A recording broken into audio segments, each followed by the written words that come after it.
Good evening, good evening, good evening to all you wisdom walkers out there, and those who want to be wisdom walkers, those who will be wisdom walkers. My name is Jojopah Maria and Saroma, and I am here with the Wisdom Walk Talk for the month of August.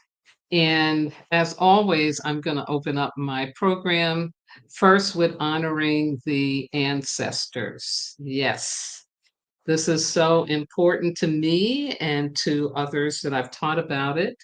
I always like to start off with honoring my two teachers who are now ancestors, and that is Malidoma and Sobonfu Some, who came from Burkina Faso, the land of the proud ancestors.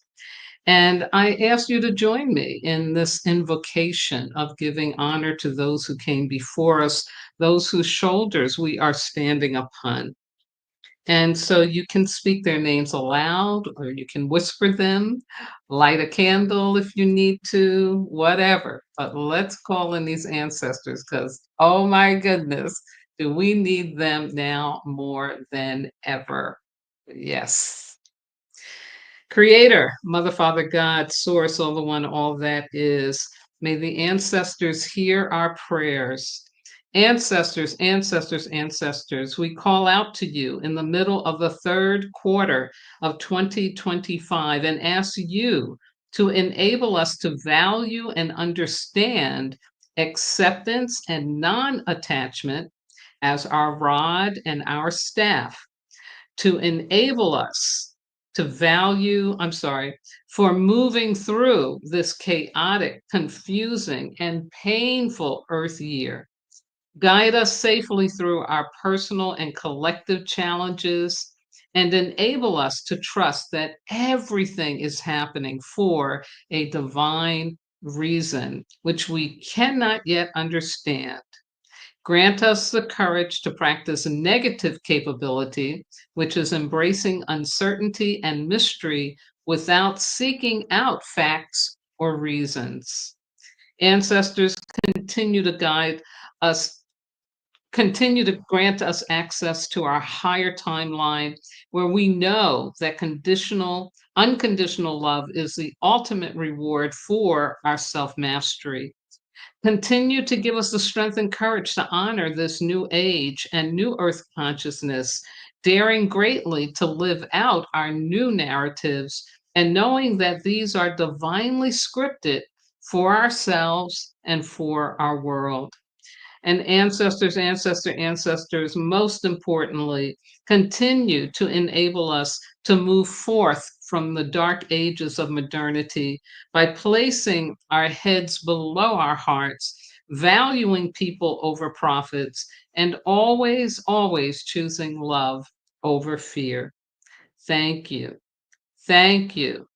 Thank you. And I say, Amen. Ashe, Ashe, Shinka, Bismillah, and so it is. So, once again, everyone, good evening. Welcome to Wisdom Walk Talk here on my YouTube channel, Wisdom Walk to Self Mastery. Here in the middle of the third quarter of the last Earth year of this awesome and painful third decade of the 21st century. Yeah, we've just started. We've been handed a cosmic directive, strong guidance from a greater order and direction to participate more than ever in our self mastery work. As I mentioned last January, the evolutionary energy of the age of Aquarius, also called the age of illumination, is in full force and has increased our bandwidth for successfully doing the inner work. Yeah. And it is on, folks. It is definitely, definitely on. Hello there, Carmen. Good to see that you're here. How wonderful. I'll do some more shout outs. Carmen she did a live stream today. So I hope that went well for you, darling. Um, yeah, folks, we are in quite a time. And 2025, according to the Chinese astrology, is a snake year. So we're in the midst of this shedding of the old skin, shedding of the who we used to be, thought we had to be, needed to be, but yeah, there is new coming in. And so my annual theme for 2025 is unconditional love as the ultimate reward of self mastery. By choosing to master ourselves, we immediately embark on a journey to learn how to love ourselves unconditionally. Unconditional love, love beyond belief, is one of the greatest gifts a human can receive or give. By choosing to transform our attachment to what is external and temporal, unlearn the superficial and complex lifestyle, transcend victimhood and self sabotage, reclaim our authentic self knowledge, and validate our uniqueness through believing we are valuable and enough, then the rewards of unconditional love will be ours forever. Yes, yes, yes. So important. Yes. So before I get into this quote, I do want to take a moment, circle back here, and just acknowledge some more folks that are letting me know they're watching. One is Christine, who's still out in Santa Monica, my paradise, I call it, holding down the fort. Thank you, Christine. You're so loving, and it's so wonderful to have a connection back to Santa Monica in this way with you. I also just got text that my dear, dear um, non-blood but deep family here where I'm staying in Wisconsin is watching right now. So hello, Denise, John, and James. I'm so glad that you're tuning in. Um, and to others who are watching that I don't have knowledge of you because you know how Facebook does, it doesn't let you know everybody or whatever's going on with YouTube too. But just know how grateful I am that you are listening in and opening to receiving my message. It's medicine for me, so I'm so grateful that you would take the time now or later to listen to this information. And tonight, I'm going to be guiding you through the wisdom of our third collective commitment. We have five of them, remember? And this one is transcend. And so I'm going to be encouraging the work of shifting up your perspective by using the metaphor of turning lemons into lemonade. And I'll spill on this three-step process for shifting out of the 3D struggle suffer and into the 5D trust and faith. Yeah. So let me start with my opening quotes for tonight for you. This first one is from dear Robert Fritz, writer of The Path of Least Resistance. He's a mentor to Peter Senge, ultimately Otto Schrammer. These are folks who in the 90s began to talk about how we get out of treating humans in the workplace like robots. And Robert Fritz himself is a musician, of course. And from his book, which I encourage everyone to read, The Path of Least Resistance, he says transcendence is the power to be born anew, to make a fresh start, to turn over a new leaf, to begin with a clean slate, to enter into a state of grace and have a second chance. Yes. And that's what we're working on, folks. We're working on really going beyond our past and our past conditioning and our ancestral wounds. Yeah. Yeah. And I love this quote because it's just so encouraging for that. And also because we're talking about going beyond, my next quote is from Rod Serling. And those of you who grew up in the 60s like I did, watched The Twilight Zone. It was on from 1959 to 1964, and it was remarkable and still is. It's still so relevant today. And Rod Serling said, there is a fifth dimension beyond that which is known to man. It is a dimension as vast as space and as timeless as infinity. It is the middle ground between light and shadow, between science and superstition. And I have been preaching this for a minute, and I will continue about how important it is that we open ourselves up to an acceptance of that the 3D reality isn't the only reality we have access to as human beings. Yeah, because we have a soul. And Einstein was right. Einstein knew what he was talking about. So, in this work I'm sharing with you tonight, I think it's just really important that we are understanding, that, yeah, we're here to heal, grow, and evolve. Heal, grow, and evolve. Very much it's about that.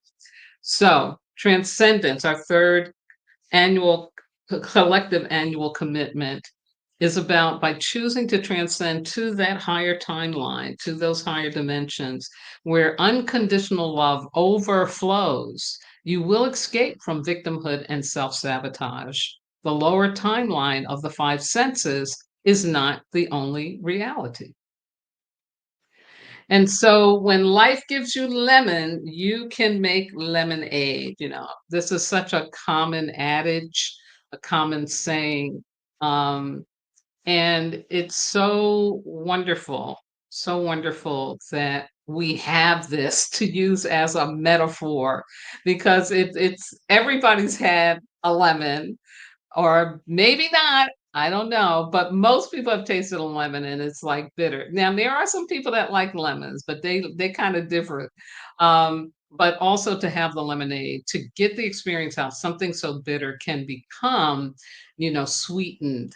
Um, it's yeah, it's a powerful metaphor, so I'm love using it. Also in my research, I found that there's actually a song, and it's so sweet. I haven't learned yet how to actually, share my screen while I'm streaming. I don't know if I can do that with a video. I gotta find out. I think I can, but I haven't figured it out yet. Because I'd love for you to hear the song. But anyway, you can go to betterworld.bandcamp.com and find Lemons into Lemonade. Lemons into lemonade, lemons into lemonade. It's something like that. It's so cute. It's so cute. And I thought it would be nice for you to have that jingle in your head when you're doing your self mastery work on shifting things up. Absolutely. And again, when life lemons show up, you are being called to heal, to grow, and to evolve. This is what it is about. Have no questions about it. Yeah, this is what is going on. Amazing. And that's the shift. That's the big shifting too that I'm talking about, that we learn how to more quickly, once we've reacted, but how to more quickly shift into, okay, there's something going on here. And as spirit would have it, I had that experience with my niece who experienced just, such lemon, such a life lemon, such a misfortune, where both her and her son, her young son, he's a young adult, just saved his money up and got a lovely used car. Only had it for about, I think, 2 or 3 weeks, but someone's car went out of whack and actually came up onto their driveway, hitting both cars and totaling them. Yeah. And so after she got over the immediate shock of that, it came to her, I need to call Jojopah. I need to find out what is this really about. And we had a delicious conversation about how God gets our attention and to let her know that, yeah, there's protection happening for the reason that she and her son can't use their cars in the at the immediate time. So again, it's that level of consciousness that my niece has, thank God, because she's going to be a nurse next year, dealing with, a lot of life lemons. But it's so important that when we get disrupted, when something shows up unexpected, something we really don't want to have to deal with, that we can pause, take a breath, and say, okay, I'm being called to heal, to grow, and to evolve. Yeah, absolutely. So, how do you make life lemonade? Yeah.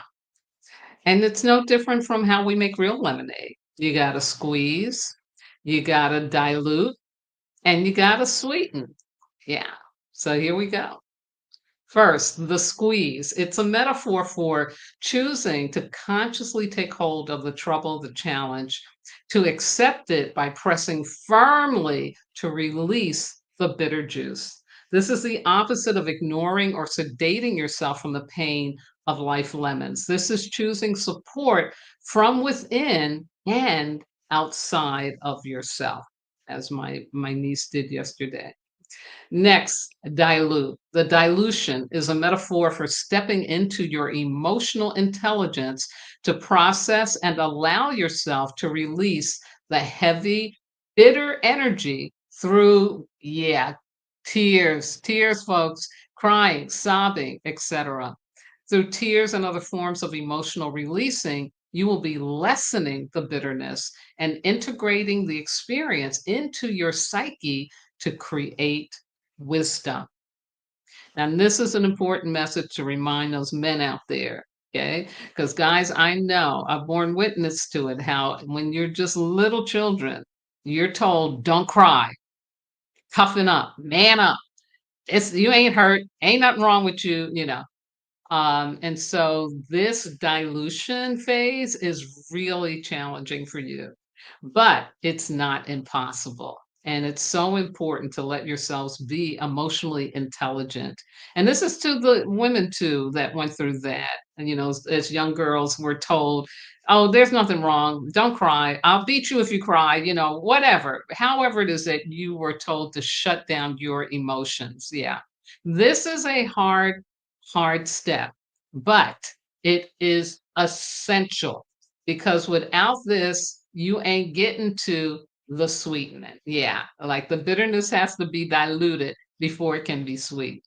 And the sweetening is a metaphor for allowing the gift in life lemon to emerge by transcending to the higher timeline perception. This is believing that everything that happens to you is designed to get you to your happy endings, your fulfillment in life. This shift in perception makes the life lemon easier to taste, to swallow, and to digest. You will be stretched and grown beyond your knowing into more of the truth of who you are. Absolutely. Absolutely.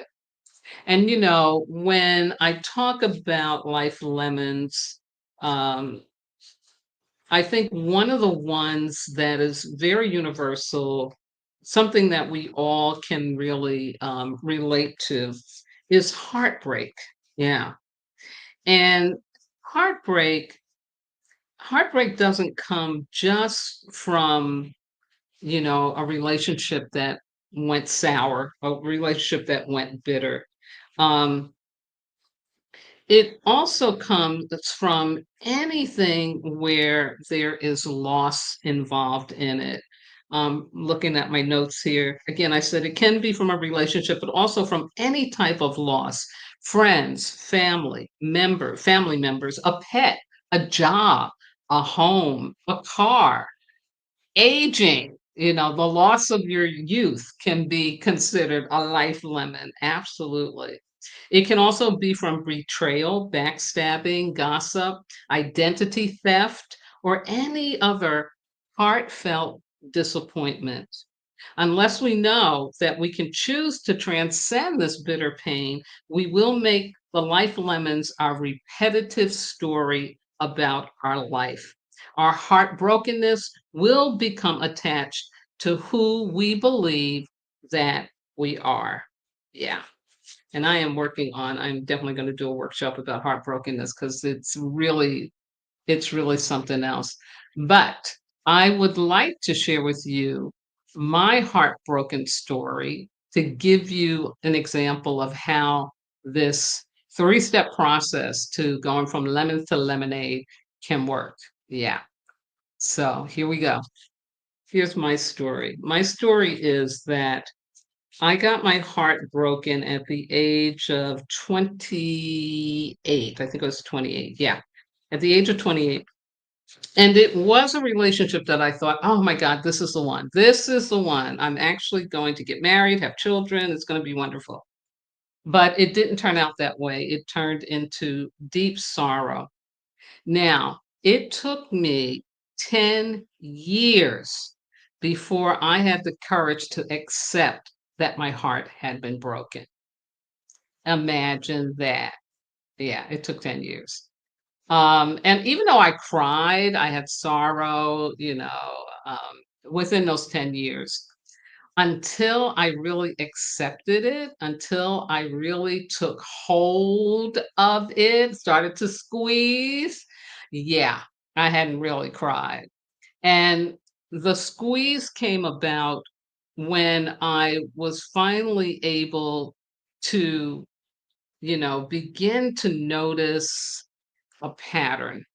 There was a pattern showing up in my love life, and I realized, wow, my heart's always my heart is always broken. I'm always experiencing unrequited love, So that made me curious, and that's what came out of the squeeze. It's like noticing, okay, there's this pattern. And then I'm ready to go into dilution because, like I said, it took 10 years, but I finally shared my experience, shared my story with somebody else who also had a similar experience. Yeah. And in this way, I realized, oh, it's not just about me. It was no longer about me, it was for me.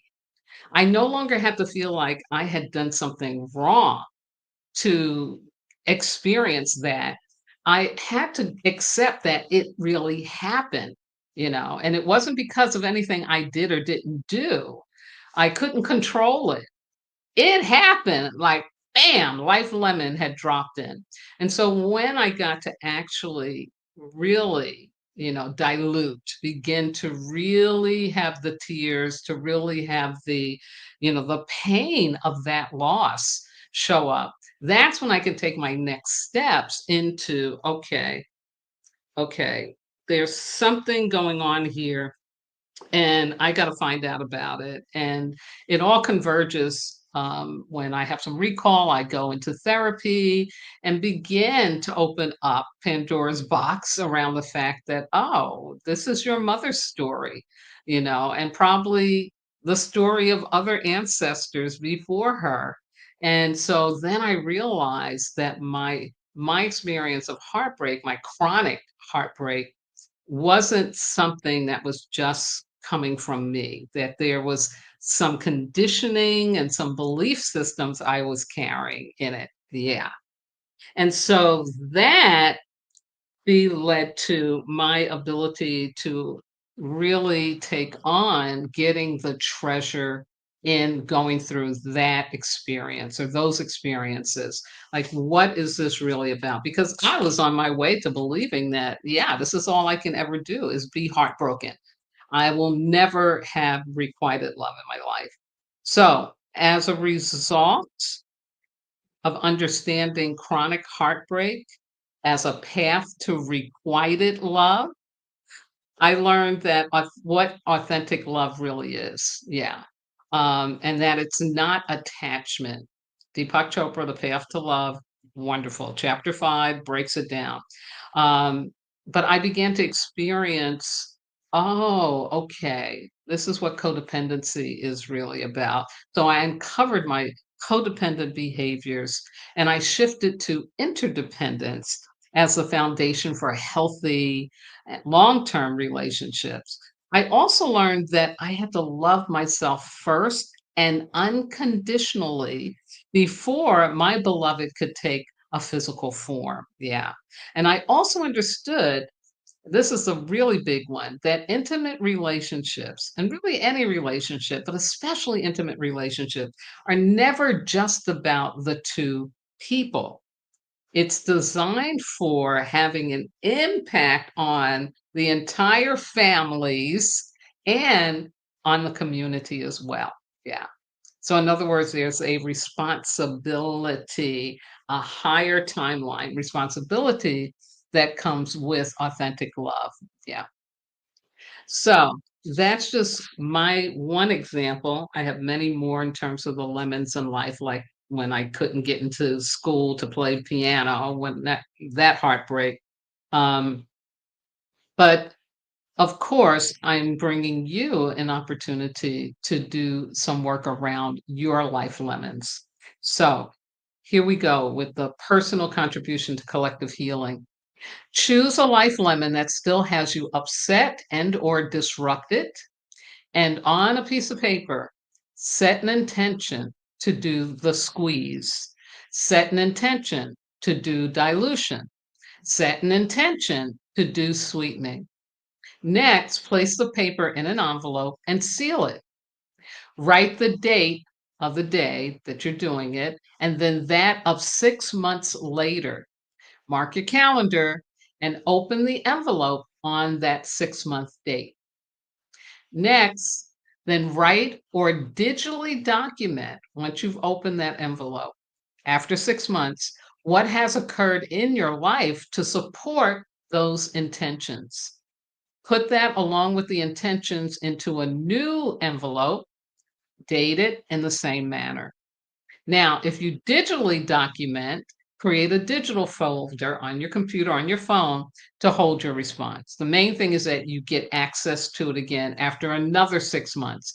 And you'll repeat this until you have proof that the universe is taking you on a journey to turn lemons into lemonade. Yeah, yeah. So it's not about trying to figure something out. It is about opening yourself up to free yourself, free yourself from the life lemon being a part of who you believe you are. Like me, I was really believing that, oh, I'm just the unrequited love queen. That's what my job is. And that's not true. That's not what we're here for. No way. So, blessings on your work with that, and, I know it's going to be very, very wonderful. Yeah. And also, what's a life lemon that is disruptive or, it's where you haven't forgiven that person or you haven't forgiven God. It's where you still are stuck emotionally in negative, dense, heavy energy around a situation that happened to you, okay? That's how we know, yeah, that's a life lemon, I need to shift it up. Absolutely. Just a note that next month I will be focusing on reclaim, and this is reclaiming the truth of who you are, and of course, growing into that self-knowledge and being self-referred. Yeah, it's a mineral month, September. But I want to share with you this quote from the dear Miss Sarah, who I got the honor and privilege of living out the last 3 years of her nonagenarian life with in Santa Monica. And Miss Sarah said, life always supports us in where we prefer to be. Life always supports us in whatever changes we prefer to make. Ashe. Yes. So, my sweet darling wisdom walkers, there you have it. There you have it. Making those lemons into lemonades. And so I want to close out as always with doing a shout out to my regular viewers out there. And I got a comment from someone I'm not familiar with, but they're called Justace Orion. And they said, peace and love. I bought your book and reading it. Grateful to hear your wisdom and sharing. Thank you, Drew Stacy. I appreciate you for sharing. Yeah. And Miss Carmen gave me some hearts there when I was telling my heartbreak story. So Big shout out to all of you who have wisdom walk with me and you know who you are. To my family here in the Midwest, thank you. And my family on both coasts, and to my spiritual kin and medicine brothers and sisters around the world, and to those who may be listening, watching for the very first time, I want to say thank you. Big thank you, because I couldn't do this without your willingness to be a wisdom walker, to take on loving yourself unconditionally and becoming the best version of yourself. Now, folks, I want to let you know in regards to Black Hole Radio that I just learned yesterday, no, 2 days ago, that the principal owner, his name is Forrest, has been having health challenges. Yeah. And so that has been holding up the progress for them to find another platform for the radio. But I'm asking that you please hold him in prayers, as well as his wife Yvette and their family, prayers and well wishes. And I'll keep you posted on what's going on by next month. Yeah. Yeah. Also, I will be live streaming the Elemental Wisdom for September on Sunday, the 7th. The first half of the September astrology will be on the 14th. And then the September Wisdom Walk Talk, which will be focusing on the mineral reclaim, that'll be on the 21st. And you can get notified by my Facebook page and my Facebook Wisdom Walk community.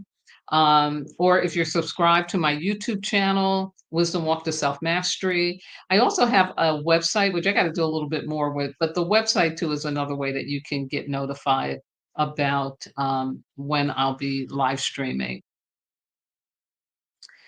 Quick promos here. One is for the book, Wisdom Walk to Self Mastery. It's also always exciting, and I'm so humbled and grateful when I hear that someone else has discovered it and is reading it and lets me know that. That's really amazing. So it's still out there, still doing its thing.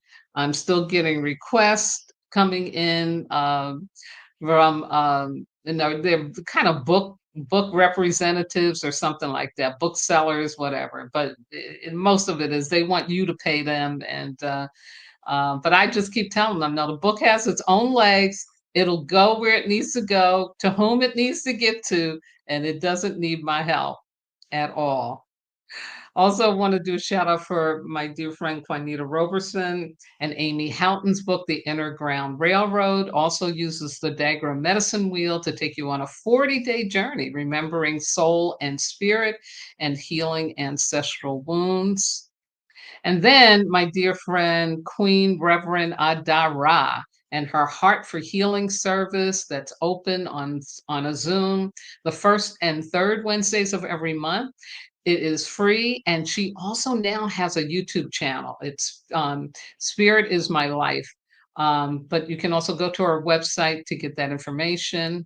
And again, she's my go-to person when I really need somebody to hold space for my stuff. And Adara is amazing. Just love her. And last but not least, I want to thank my God, my ancestors, my spirit guides, loving entities, everything that walks with me, keeps my head to the sky, my feet to the ground, and my heart open to do this important work with and for all of you. Now, have a healthy and safe end of nature week, surrendering attachment to your plan, and the opening of our Earth Week, which comes this Wednesday, where you get to pay it forward without expecting anything in return. I encourage and suggest that strongly that you continue to strengthen your immune system, protect your nervous system by praying for others versus taking on their pain. And most importantly, my darlings, please remember that you are not disposable. Can you imagine why? Yeah, it is because you are divine. Thank you, and I'll see you again next month or sooner. Bye bye.